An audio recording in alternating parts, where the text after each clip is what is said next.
Hello दोस्तों, आप लोग का एक नए वीडियो में स्वागत है। Class 10th chapter number 4 from the diary of Anne Frank. इसका हम ट्रांसलेशन आप लोग को हिंदी में बताएंगे, सिर्फ कहानी। तो शुरू करते हैं।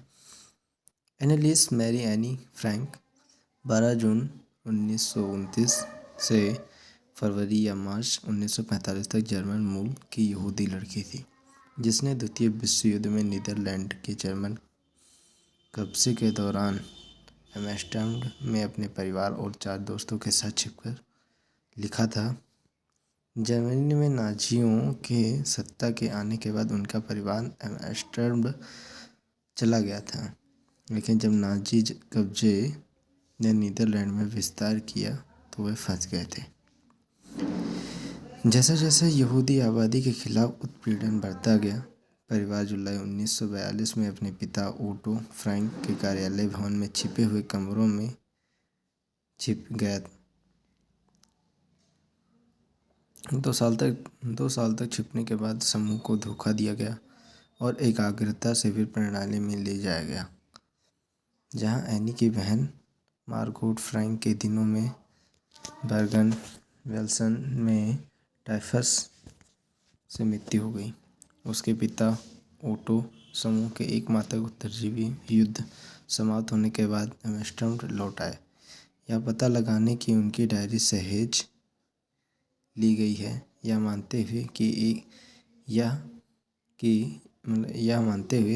कि यह एक अनूठा रिकॉर्ड है। उन्होंने इसे अंग्रेजी में the diary of a young girl के नाम से प्रकाशित करने के लिए कार्रवाई की। डायरी एनी फ्रैंक को उनके 13वें जन्मदिन के लिए दी गई थी और 12 जून 1942 से 1 अगस्त 1944 की अंतिम प्रविष्टि तक उनके जीवन की घटनाओं का वर्णन करती है।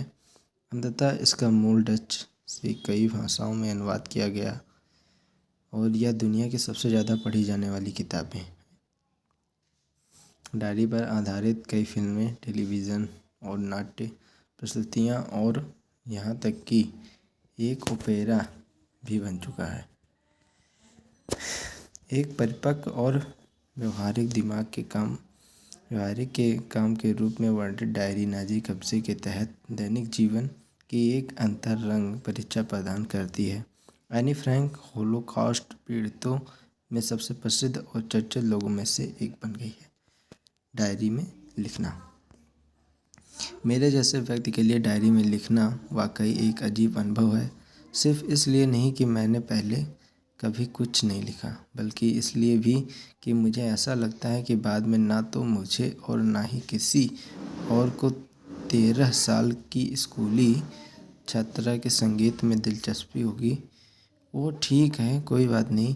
मुझे लिखने का मन करता है और मुझे अपनी छाती से हर तरह की चीज़ें निकालने की और अधिक आवश्यकता है।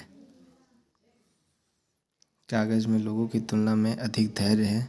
मैंने यह कहावत उस दिनों में से एक के बारे में सोचा था जब मैं थोड़ा उदास महसूस कर रहा था और घर में अपनी टुड्डी को हाथों के लिए ऊब और उदासीन सोच रहा था। यानी कि जब कोई सोचता है तो अपनी दाढ़ी पे ऐसे हाथ लगाता रहता है कि मैं अंदर रहूं या बाहर जाऊं। मैं अंत में वहीं रुक गया जहां मैं था। सोच रहा था, हाँ, कागज़ में अधिक धैर्य होता है और चूंकि मैं किसी और को इस कठोर समर्थित नोटबुक को पढ़ने की योजना नहीं बना रहा हूँ, जिसे भव्य रूप से डायरी कहा जाता है, जब तक कि मुझे कभी भी वास्तविक नहीं मिलना चाहिए दोस्त, शायद इससे कोई फ़र्क नहीं पड़ेगा। अब मैं उस बिंदु पर वापस आ गया हूँ जिसने मुझे पहली जगह में एक डायरी रखने के लिए प्रेरित किया। मेरा कोई दोस्त नहीं है। मैं इसे और स्पष्ट रूप से बता दूं, क्योंकि कोई भी इस बात पर विश्वास नहीं करेगा कि मैं 13 वर्षीय लड़की दुनिया में बिल्कुल अकेली हूँ, और मैं नहीं हूँ। मेरे प्यारे माता पिता और 16वीं वर्षीय बहन है और लगभग 30 लोग हैं जिन्हें मैं दोस्त कह सकता हूँ। मेरा एक परिवार है, प्यार करने वाली चाची और एक अच्छा घर है। नहीं, ऊपरी तौर पर मेरे पास सब कुछ है सिवाय मेरे एक सच्चे दोस्त के। जब मैं दोस्तों के साथ होता हूँ तो मैं केवल यही सोचता हूँ कि अच्छा समय बिता रहा हूँ।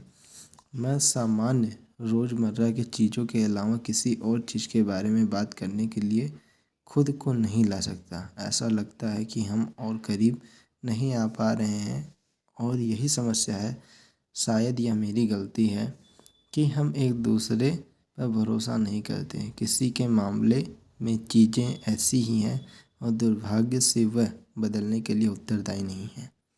इसलिए मैंने डायरी शुरू की है। मेरी कल्पना में इस लंबे समय से प्रतीक्षित मित्र की छवि को बढ़ाने के लिए मैं इस डायरी में तथ्यों को उस तरह से लिखना चाहता हूँ जैसे ज़्यादातर लोग करते हैं।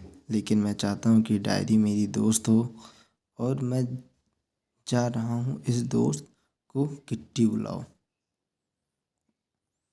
और मैं जा रहा हूँ इस दोस्त को किट्टी बुलाओ। किट्टी उसकी नोटबुक का नाम है। क्योंकि कोई भी मेरी कहानियों के एक शब्द को किट्टी को समझ नहीं पाएगा। अगर मैं सही में उतरूँ तो मैं अपने जीवन का एक संक्षिप्त संकेत प्रदान करूँगा। जितना मुझे ऐसा करना पसंद नहीं है। मेरे पिता, मेरे अब तक के सबसे प्यारे पिता, ने मेरी माँ से तब तक शादी नहीं की जब तक कि 36 साल की नहीं हो गई और वह 25 की हो गई। मेरी बहन मार्गोट का जन्म जर्मनी के फ्रैंकफर्ट में 1926 में हुआ। मेरा जन्म 12 जून 1929 को हुआ था। मैं 4 साल की उम्र में फ्रैंकफर्ट में रहा। मेरे पिता 1933 में हॉलैंड चले गए। मेरी माँ एडिस हॉलैंडर फ्रैंक सितंबर में उनके साथ हॉलैंड गईं, जबकि मार्गोट और हमारी दादी के साथ रहने के लिए आचन्य भेजा गया। मार्गोट दिसंबर में हॉलैंड गए और मैंने फरवरी में पीछा किया। जब मुझे मार्गोट के जन्मदिन के उपहार के रूप में मेज पर गिरा दिया गया था। जब मुझे मार्गोट के जन्मदिन के उपहार के रूप में मेज पर गिरा दिया गया था, मैंने तुरंत मॉन्टेसरी नर्सरी स्कूल में शुरुआत की। मैं 6 साल की उम्र तक वहीं रहा। उस समय मैंने पहले फॉर्म में शुरुआत की थी। छठे रूप में मेरी शिक्षिका श्रीमती कुपेरस थी, जो प्रधानाध्यापिका थी। साल के अंत में हम दोनों की आंखों से आंसू छलक पड़े क्योंकि हमने एक दिल दहला देने वाली विदाई कहा। 1941 की गर्मियों में दादी बीमार पड़ गई और उनका ऑपरेशन होना था, इसलिए मेरा जन्म थोड़े उत्सव के साथ बीत गया। जनवरी 1942 में दादी की मृत्यु हो गई।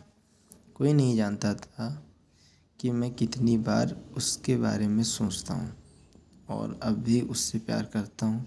1942 में इस जन्मदिन समारोह का उद्देश्य दूसरे की भरपाई करना था और बाकी के साथ दादी की मोमबत्ती जलाई थी। हम चारों अभी भी अच्छा कर रहे हैं और यह मुझे 20 जून 1942 की वर्तमान तारीख और मेरी डायरी के गंभीर समर्पण के बारे में बताता है। प्रिय किट्टी, हमारी पूरी कक्षा इसके जूते में काँप रही है।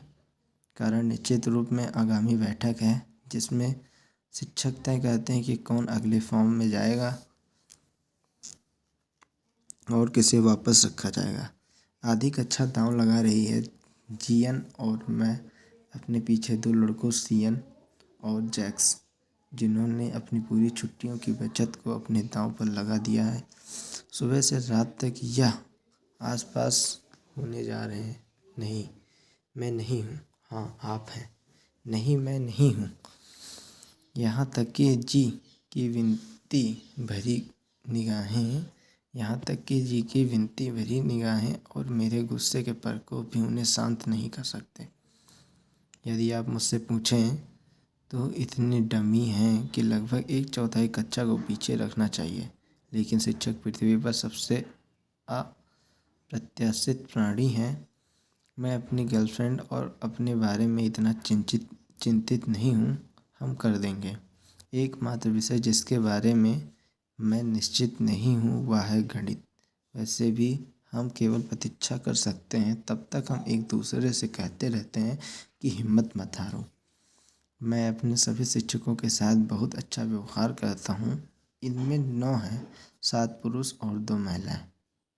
मैथ्स पढ़ाने वाले पुराने धुरंधर मिस्टर किसिंग सदियों से मुझसे नाराज़ थे क्योंकि मैं बहुत बातें करता था। कई चेतावनियों के बाद मुझे अतिरिक्त होमवर्क सौंपा है। विषय पर एक निबंध, ए चैटर बॉक्स।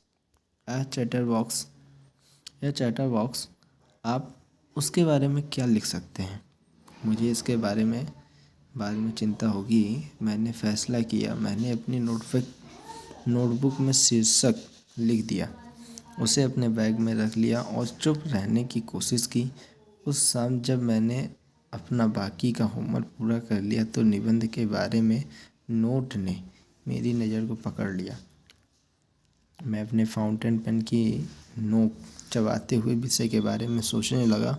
कोई भी बोल सकता है और शब्दों के बीच बड़ी जगह छोड़ सकता है, लेकिन बात करने की आवश्यकता को साबित करने के लिए ठोस तर्कों के साथ आना चाल थी। मैंने सोचा और अचानक मुझे एक विचार आया कि किसिंग ने मुझे जो 3 पृष्ठ सौंपे थे वो मैंने लिखे और मैं संतुष्ट था। मैंने तर्क दिया कि बात करना एक छात्र का गुण है और मैं इसे नियंत्रण में रखने के लिए अपनी पूरी कोशिश करूँगा, लेकिन मैं कभी भी इस आदत से खुद को मुक्त नहीं कर पाऊँगा, क्योंकि मेरी माँ ने उतना ही बात की जितना मैंने किया था। और यह कि वहाँ है, विरासत में मिले लक्षणों के बारे में आप इतना कुछ नहीं कर सकते। मिस्टर किसिंग को मेरे तर्कों पर अच्छी हंसी आई, लेकिन जब मैं अगले पाठ के माध्यम से अपनी बात करने के लिए आगे बढ़ा तो उन्होंने मुझे एक दूसरा निबंध सौंपा। इस बार इसे एन इनकॉरिजिबल चैटर बॉक्स पर होना था। मैंने इसे सौंप दिया और श्री किसिंग के पास 2 पूरे पाठों के लिए शिकायत करने के लिए कुछ भी नहीं था।